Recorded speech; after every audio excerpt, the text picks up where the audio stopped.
జ్యోతిషాస్త్రరీత్యా ద్వాదశ రాశుల్లో 8వ రాశి అయినటువంటి వృశ్చిక రాశి మిత్రులారా, విశాఖ నక్షత్రం 4వ పాదం, అనురాధ నక్షత్రం 1, 2, 3, 4 పాదములు, జ్యేష్ఠ నక్షత్రం 1, 2, 3, 4 పాదాలకు జన్మించిన మీరు వృశ్చిక రాశి వారిగా పరిగణించబడుతున్నారు. ఈ నెల మీకు శుభాశుభ ఫలితాలు ఎలా ఉన్నాయంటే, తృతీయంలో రాహువు, పంచమంలో శని, చతుర్థంలో రాహువు, గోచార ప్రకారంగా షష్టమంలో శుక్రుడు, సప్తమంలో రవి బుధులు, అష్టమంలో గురువు, భాగ్యస్థానంలో కుజుడు, దశమంలో కేతు ఉన్నారు. దేవగురు బృహస్పతి అష్టమంలో ఉన్నందున ప్రతి విషయంలో కాస్త జాగ్రత్తగా ఉండండి అన్నారు, కానీ టైం బాగాలేదని ఎవరు చెప్పలేదు.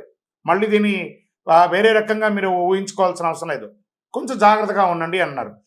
అద్భుతమైనటువంటి జరుగుతున్న ఈ మాసంలో ప్రారంభం 3 వారాలు గత మాసంలో కంటే ఎక్కువ ఫలితాలు పొందుతారు. కోర్టు వివాదాలు తగవులు పరిష్కారం అవుతాయి. ఉద్యోగంలో అద్భుతమైనటువంటి మార్పులు చేర్పులు ఉంటాయి. నూతన బాధ్యతలు తీసుకుంటారు. నిరుద్యోగులకి సొంత ఊరిలోనే ఉద్యోగం లభించే అవకాశాలు ఉన్నాయి. అనుకున్న పనులు అనుకున్నట్టుగా పూర్తి చేస్తారు. ముఖ్యమైన ప్రయత్నాలు తప్పకుండా విజయవంతం అవుతాయి. ఆశించిన ధనాదాయం చేతికి వచ్చి గతంలో పెట్టిన పెట్టుబడులు లాభంగా ఉంటుందని కూడా చెప్పచ్చు. ఆర్థిక లక్ష్యాలు చివరి నిమిషంలో పూర్తి చేసుకొని ఏమైనా లోన్స్ రావాలనుకున్నా, లేదా చిట్ ఫండ్స్లో రావాలనుకున్నా, లేదా ఆస్తిపాస్తుల మీద డబ్బులు రావాలన్నా అవన్నీ కూడా వచ్చే అవకాశాలు ఈ నెల చాలా ఉన్నాయి. జాతకం అంటే ప్రతి ఒక్కరికి కూడా ఒక భయం. ఈ నెల నాకు ఎలా ఉంటుంది, వ్యాపారం ఎలా ఉంటుంది, ఉద్యోగం ఎలా ఉంటుంది, ఆర్థికంగా ఎలా ఉంటానని ఒక భయం ఉంటుంది. దాన్ని తీసేయడం కోసమే ఈ యొక్క నెలవారీ గోచార గ్రహస్థితులు. ఈ గోచార గ్రహస్థితుల ద్వారా వచ్చే ఫలితాలు మీ వ్యక్తిగత జీవితానికి ఒక 30% మాత్రమే వర్తిస్తుంది. మీ యొక్క వ్యక్తిగత జాతకం ద్వారానే సంపూర్ణ జాతకం అనేది వస్తుంది. మళ్ళీ చెప్తున్నాను, జాతకం అనేది పడుతున్న వర్షానికి ఒక గొడుగు మాత్రమే, కానీ జాతకం జీవితం కాదు. మళ్ళీ జాతకాన్ని ఎవరెవరు అడగాలి అంటే 21 వయసులోపు ఉన్న వాళ్ళు అడగకూడదు, 60 వయసు పైచిలకు వాళ్ళు అడగకూడదు. ఎందుకంటే వాళ్ళు పెద్దవాళ్ళు కాబట్టి వాళ్ళకి అన్నీ తెలుసు. ఆర్థికమైనటువంటి లావాదేవీలు చేసేసి అప్పులు తీరడానికి కోసం జాతకం అడిగితే జాతకం చెప్పించుకుంటే అప్పులు తీరవు. ఇల్లీగల్ అఫైర్స్ గురించి అడగకూడదు. షేర్ మార్కెట్ స్పెక్యులేషన్ పెట్టుబడులు పెట్టడం వల్ల కూడా చాలా లాభాలు కలుగుతాయి. పెళ్లి ప్రయత్నాలు సఫలీకృతం అవుతాయి. రాజకీయాల్లో ఉండే వారికి మంచి సమయం, అద్భుతమైనటువంటి జాక్పాట్ సమయం చెప్పచ్చు. మాసాంతరంలో పెద్దలతో వాగ్వివాదాలు అయ్యే అవకాశం ఉన్నాయి.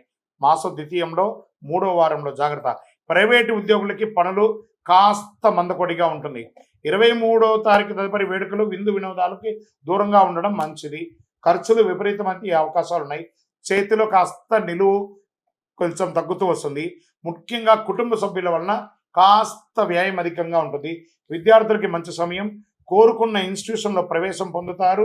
పోటీ పరీక్షలు రాసే వారికి ఆశించబడతారు. విదేశాల్లో ఉన్న విద్యార్థులు చాలా బాగా ఉంటారు. ఆరోగ్యం బాగా ఉంటుంది. తీర్థయాత్రలు అద్భుతంగా ఉంటుందని కూడా చెప్పచ్చు. కాస్త కడుపుకి హృదయానికి సంబంధించిన ఆరోగ్యపరమైనటువంటి జాగ్రత్త పడాలని చెప్తున్నారు. రాజకీయంగా మళ్ళీ చెప్తున్నాను, యోగం రెండోసారి చెప్తున్నాను రాజకీయాలకి. తర్వాత షేర్ మార్కెట్స్ కూడా బాగుంది చెప్పాను. మీడియా రంగం వారికి అయితే ఇది అద్భుతమైనటువంటి సమయం. స్పోర్ట్స్ వారికి, డాక్టర్స్, అడ్వకేట్స్, ఈ యొక్క సర్వీస్ సెక్టార్స్ ఉన్న వాళ్ళకి అందరికీ కూడాను చాలా అద్భుతం అని చెప్పచ్చు. అదృష్టమైనటువంటి రోజులు ఈ నెల 2, 5, 7, 10, 13. అదృష్ట సంఖ్యలు 2, 6. చంద్రాష్టమం జూన్ 24వ తారీఖున 11:45 రాత్రి నుండి 27వ తారీఖున 1:40 మిడ్ నైట్ ఆ సమయం వరకు చంద్రాష్టమం ఉంటుంది. ఈ 2.5 రోజులు చాలా జాగ్రత్తగా ఉండండి. వాహనం నడిపేటప్పుడు జాగ్రత్త. దీనికి ఏమైనా పరిహారం ఉందా అనుకుంటే కాలభైరవాష్టకం చేయండి. కాలభైరవ క్షేత్రానికి వెళ్ళండి. సుబ్రహ్మణ్య స్వామి వారిని ప్రార్థన చేయండి. శివాలయానికి వెళ్ళి చక్కగా ప్రదక్షిణం చేయండి. మీ ఇంటి ఇలవేలుపుకి మీ వయస్సు ఎంత ఉందో అన్ని దీపాలు వెలిగించండి. ఇంకనూ 48 రోజులు పూజ చేసినటువంటి అతి శక్తివంతమైనటువంటి కరుంగాళి మాలను ధరించండి. ఆరోగ్యంగా ఉండండి, ఐశ్వర్యంగా ఉండండి, సంతోషంగా ఉండండి. విజయోస్తు.